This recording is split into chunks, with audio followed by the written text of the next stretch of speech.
students, welcome to Sunil's tutorial. I'm Sunil Milwani and today we'll be doing this chapter called as EMI. Let's find out the power dissipated in an LCR circuit.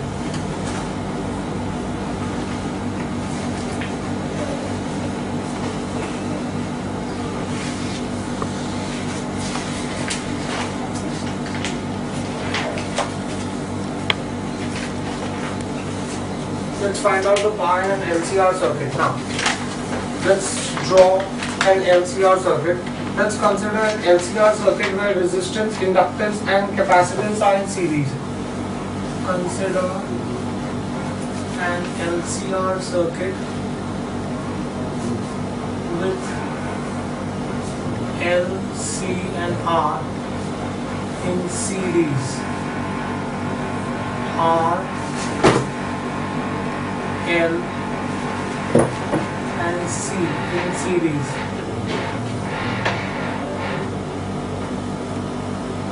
Right?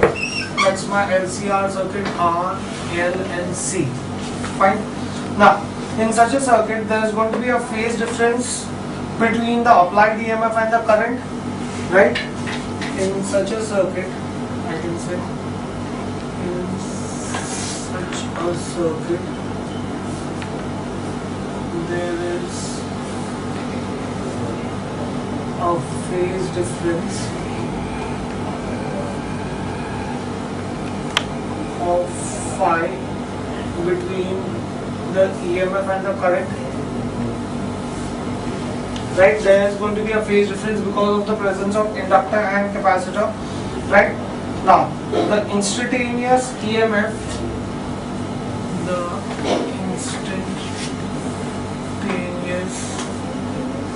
EMF E can be given by the formula E0 sin omega t, right, and the instantaneous current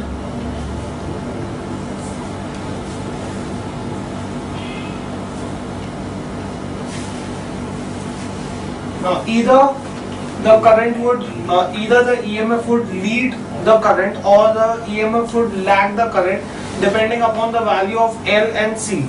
Hence, we say that the instantaneous current is going to be nothing but I0 sin omega t plus minus phi. Let us assume because of the inductor and capacitor, there is going to be a phase difference of phi. Now, the resultant reactance is capacitive. If the resultant reactance is capacitive,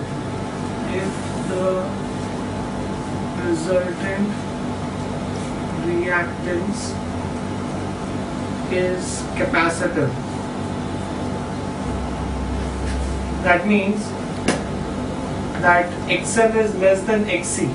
If the resultant reactance is capacitive, in that case I can say that then you will have phi is positive, because if the resultant reactance is capacitive, in a capacitive circuit, the EMF leads the current. In a capacitive circuit, the EMF lags the current. If it's a capacitive circuit, this is my current and this is my EMF. It lags the current. So as a result, if I'm adding an angle to the current, then the current is going to be positive. I'm reading anti-clockwise, trying to get this thing here. And if the resultant reactance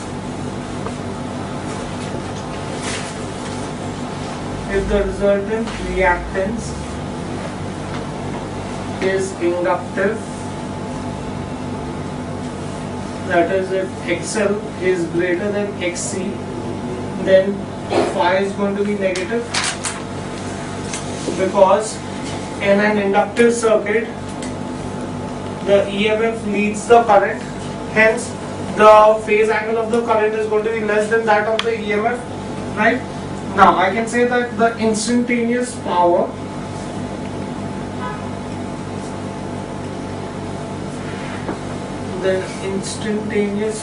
in the circuit is going to be power is equal to E into I, EMF into current. So this is going to be, power is going to be E0 sin omega t into I0 sine omega t plus minus 5. Fine, do we get this thing here? So in that case, this is going to be E0 I0 sine omega t into sine omega t plus minus 5, right? Now sine omega t plus minus 5 can be expanded by using compound angle.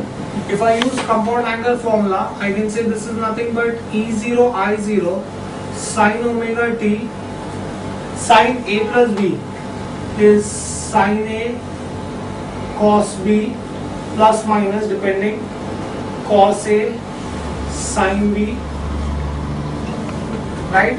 I can expand this by using compound angle formula. If I open the bracket, then I can multiply this as this is nothing but E0 I0 sine square omega t cos phi plus minus sine omega t cos omega t sine phi, right? Now the above expression, in the above expression for the given AC, E0 and I0 are constants. In the above expression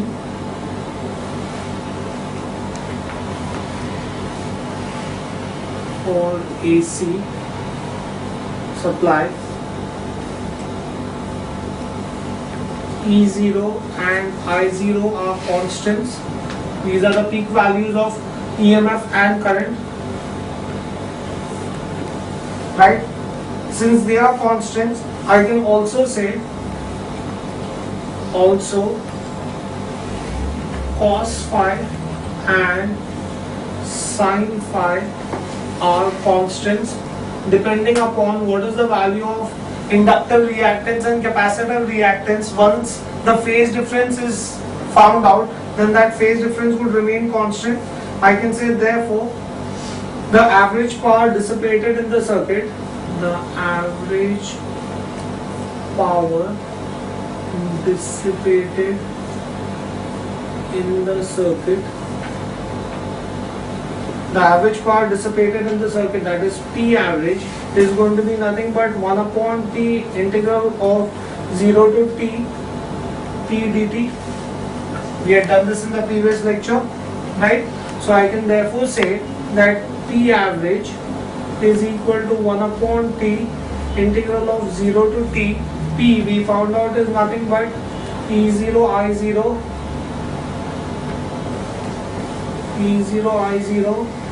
sine square omega t cos phi plus minus sine omega t cos omega t sine phi dt, right? Now the constant terms would come out.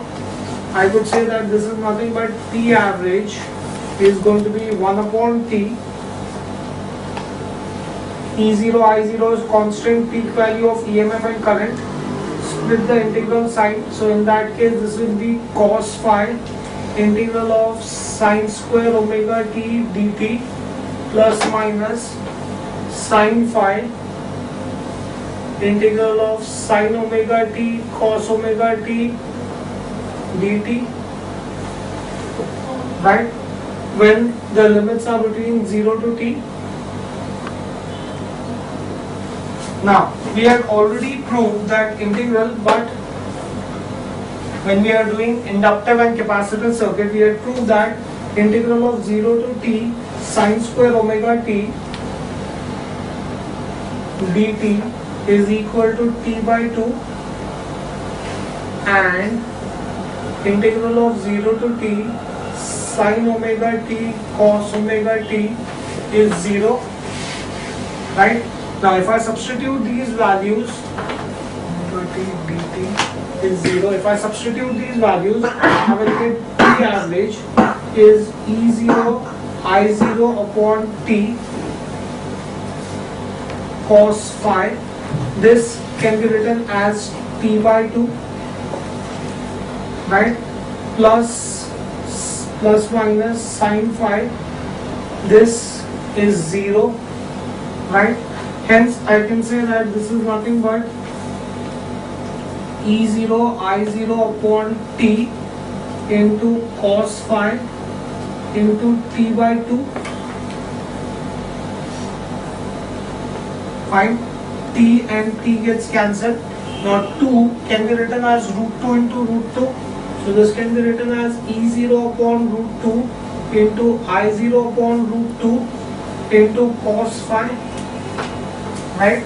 Therefore, I can say that the average power in the circuit is going to be equal to E into I into cos phi.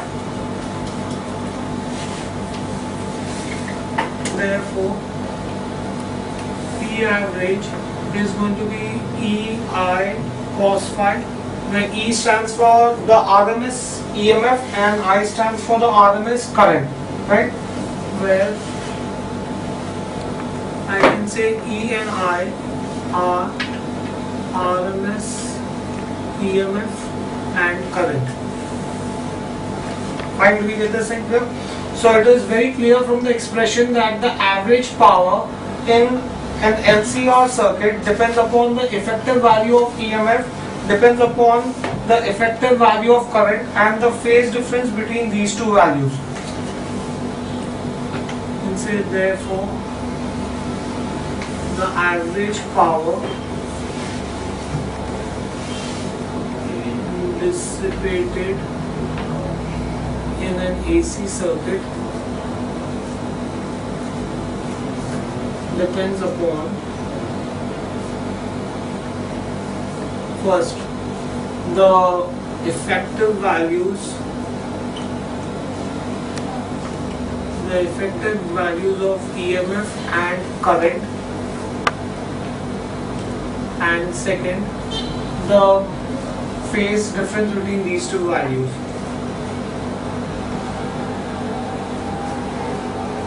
Between these two values.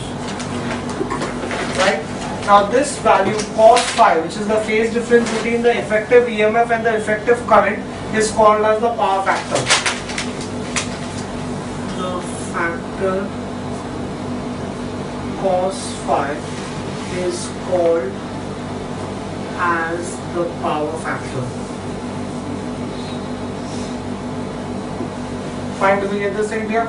So, thus an AC ammeter and voltmeter connected in an AC circuit should measure the effective value of current and EMF, right? And it is noted that the product of the ammeter reading and the voltmeter reading does not give us the true power dissipated in the circuit. In order to find out the true power dissipated in the circuit, I not only need the product of effective value of EMF and current, but I also need to multiply it by the power factor. I can say that AC ammeter and voltmeter connected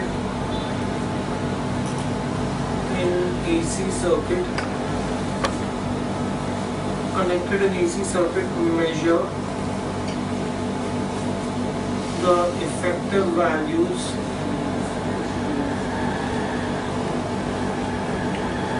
of EMF and current, right? And the product of the measured values of EMF and current from the voltmeter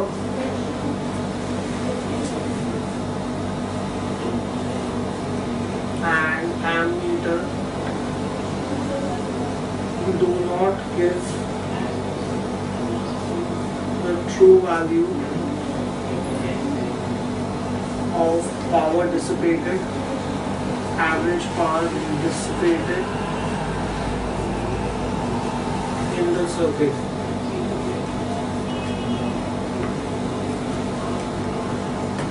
To find the average power dissipated in the circuit, to find the average power dissipated in the circuit,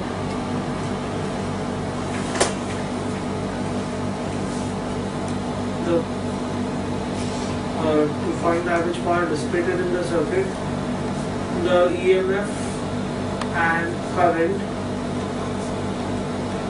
has to be multiplied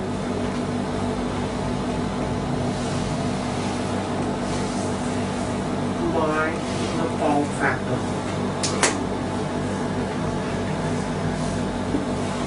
Right? So thus I can say that if Z represents the impedance in the circuit, if Z represents the impedance in the circuit, if Z represents the impedance in the circuit, then I can say that the power factor cos phi is nothing but R upon Z. That will be the value of power factor. Fine, can we get this thing here?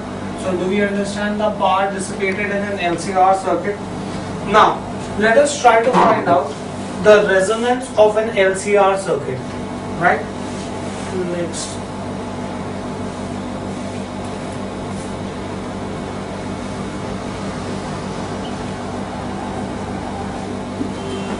Right?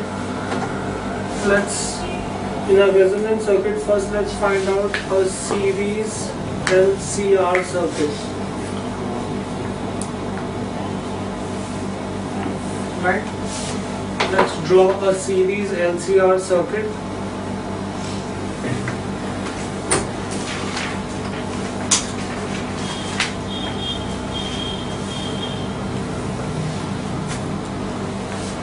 This is R, L and C, right? Let's assume that this is the EMF, this is current flowing through this, instantaneous EMF, instantaneous current. Now, the potential drop across the resistor, let us assume is ER. The potential drop across the inductor is EL. And the potential drop across the capacitor is EC.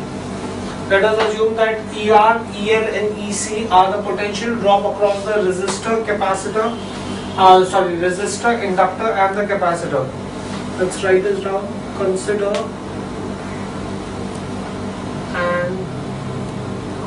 an AC circuit with LCR in series. Right?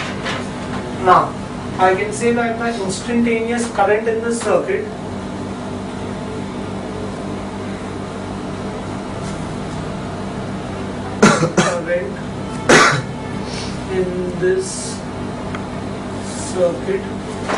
the instantaneous current in the circuit can be given by the formula I is equal to I0 sin omega t. That will be the instantaneous current.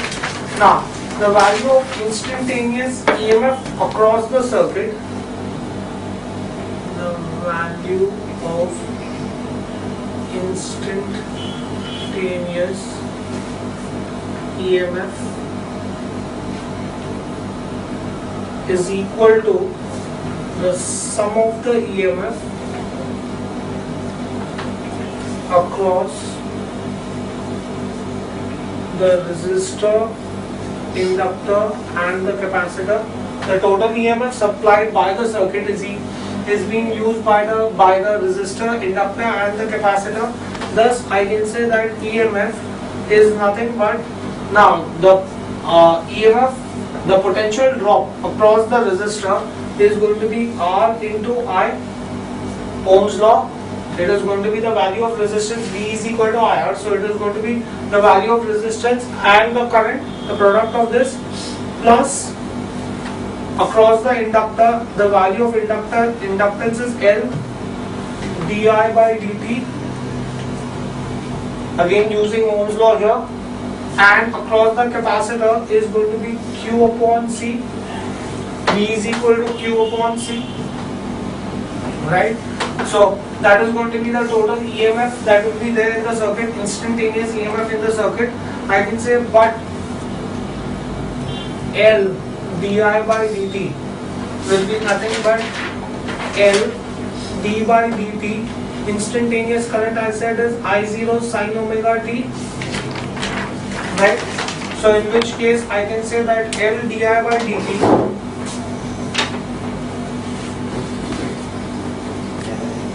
therefore I can say L di by dt is going to be equal to L I0 d by dt of sin omega t is cos omega t d by dt of omega t.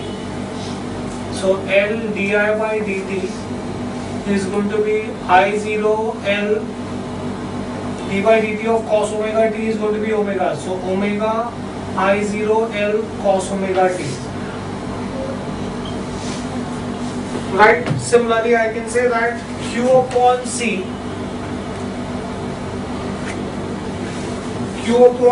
can be written as 1 upon C charge. Charge is defined as a product of current and time.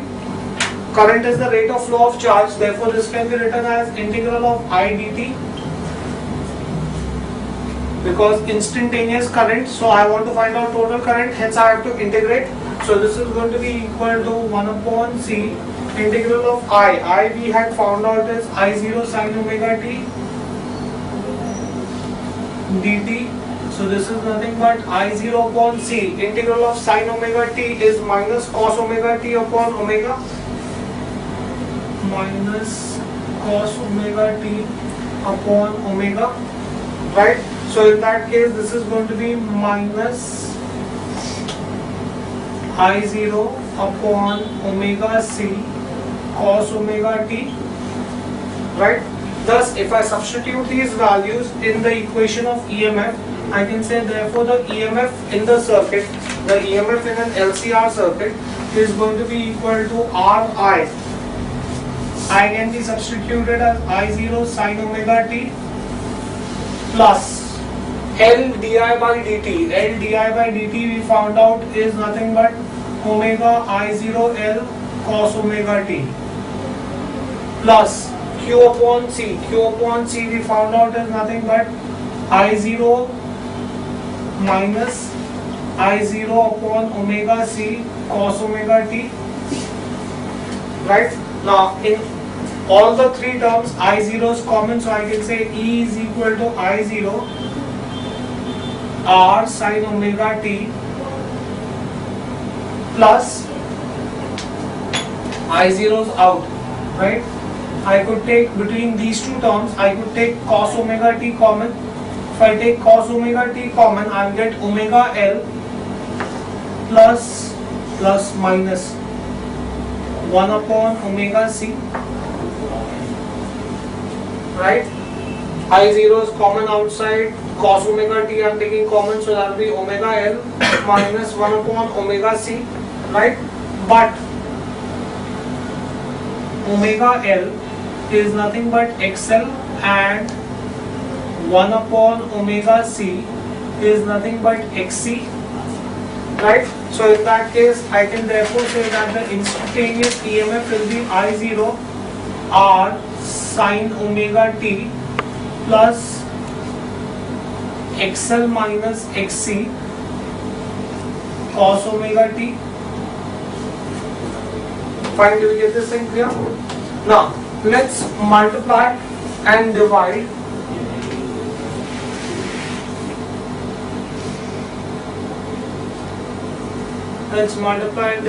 by square root of impedance. Impedance would be R square plus XL minus XC the whole square. The impedance in the circuit we had derived is nothing but R square plus XL minus XC the whole square. So this is going to be nothing but EMF in the circuit is I into square root, I am multiplying here guys, R square plus XL minus XC the whole square, and I will have to divide by the same number. So this is going to be nothing but R upon square root of R square plus XL minus XC the whole square sin omega t plus XL minus XC upon square root of R square plus XL minus XC the whole square cos omega t. Right? Now I can say that let us substitute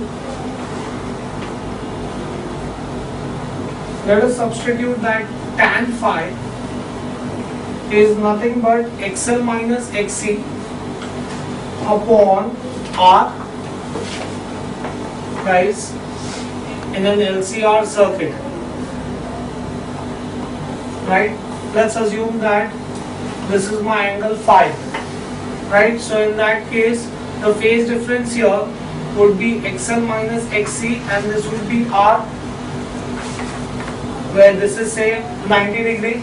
So this will be XL minus XC depending upon which vector is greater. See guys, in an inductor circuit, this would be the phase diagram, the vector diagram. In a capacitor circuit, this would be the phase diagram. Now if XL is greater than XC, then the net diagram for these two would be a smaller XL and R. So that's what I've drawn. The phase difference would be here 90 degree only. Right? Do you get this thing here? I'm adding these two vectors. Since they are in opposite direction, if I add them, it will be the difference between the two vectors. So either it will be up or it will be down. But either way, the angle would still be 90 degree only. Right? So this is XL minus XC. In that case, what will be, if I apply Pythagoras theorem, what will be the hypotenuse here? The hypotenuse here will be R square plus XL minus XC the whole square. Right? Therefore, I could say that sin phi will be nothing but XL minus XC upon square root of R square plus XL minus XC the whole square, and cos phi is going to be R upon square root of R square plus XL minus XC the whole square. So in which case you will get therefore EMF in the circuit is nothing but I into square root of R square plus XL minus XC the whole square into R upon square root of R square plus XL minus XC the whole square. We found out is cos phi sin omega t plus XL minus XC upon square root of R square plus XL minus XC the whole square. We found out as sin phi. So this is sin phi cos omega t. Right? Now this is in the form sin A cos B plus cos A sin B. Sin A cos B plus cos A sin B is nothing but sin A plus B. So I can therefore say that the instantaneous EMF in the circuit is I square root of R square plus XL minus XC the whole square into sin omega t plus phi. I'm using compound angle formula. Sin A cos B plus cos A sin B is nothing but sin A plus B. Right? Now I can say that current, this is nothing but impedance. Current into impedance is going to be nothing but potential difference. Current into impedance would give me nothing but EMF. So I can say therefore E is equal to E0 sin omega t plus phi. The EMF in the circuit is going to be nothing but E0 sin omega t plus phi, where I am assuming that E0 is I0 into square root of R square plus XL minus XC the whole square. Right? That is going to be my peak EMF in the circuit. So instantaneous EMF in the circuit will be peak EMF in the circuit into sin omega t plus phi.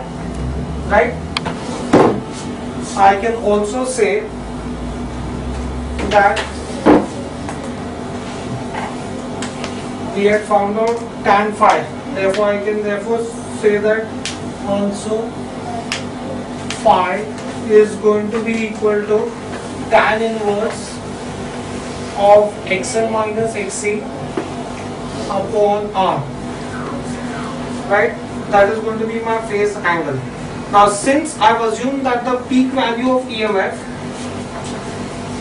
the peak value of EMF is E0, we've said is E0, which is equal to I0 square root of R square plus XL minus XC the whole square. I can therefore say that E0 upon I0 is square root of R square plus XL minus XC the whole square. Right? Now, divide numerator denominator by root 2. If I divide numerator denominator by root 2, I'll get E0 upon root 2 upon I0 upon root 2 is square root of R square plus XL minus XC the whole square. E0 upon root 2. E0 upon root 2 is nothing but RMS EMF, and I0 upon root 2 is nothing but the RMS current. So therefore I can say E upon I is square root of R square plus XL minus XC the whole square. Right? Where E and I can say are effective value of EMF and current, where E and I are effective values of EMF and current. Fine, do we get this in here? But if I apply Ohm's law to this is very similar to the Ohm's law of DC circuit, right? By using Ohm's law,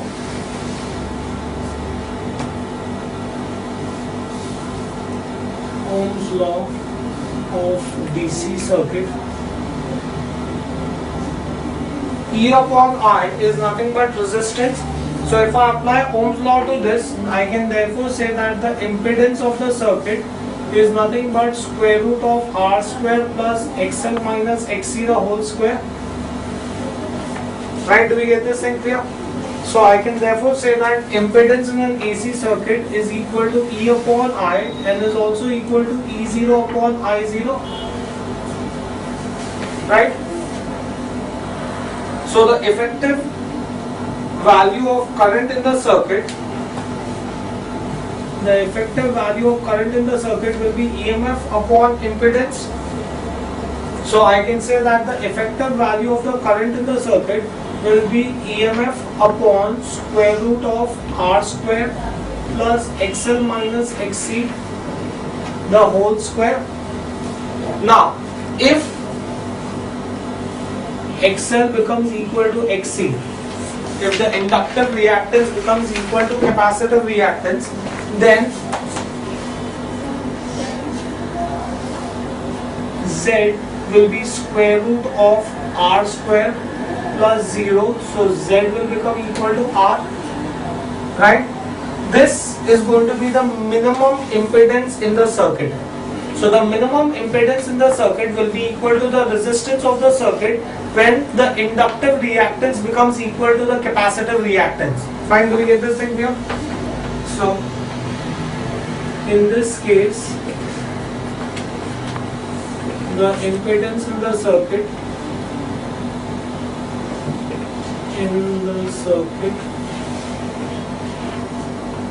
is minimum and is equal to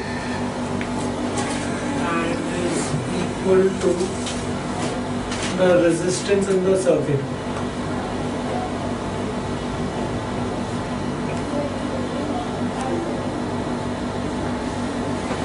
So the impedance in the circuit will be minimum when XL becomes equal to XC. In this case, the circuit will now behave like a resistive circuit, right? Because there's neither going to be inductive reactance in the circuit, nor is there going to be a capacitive reactance in the circuit. The circuit now behaves as a capacitive circuit, reactive circuit, resistive circuit. The circuit now behaves like a resistive circuit. Now if it is a resistive circuit, that means the EMF and the current will be in phase. Hence, the EMF and current will be in phase. If it is behaving like a resistive circuit, the EMF and current will be in phase, and such a condition is called as resonance. This is what is resonance, right? This condition is called as resonance.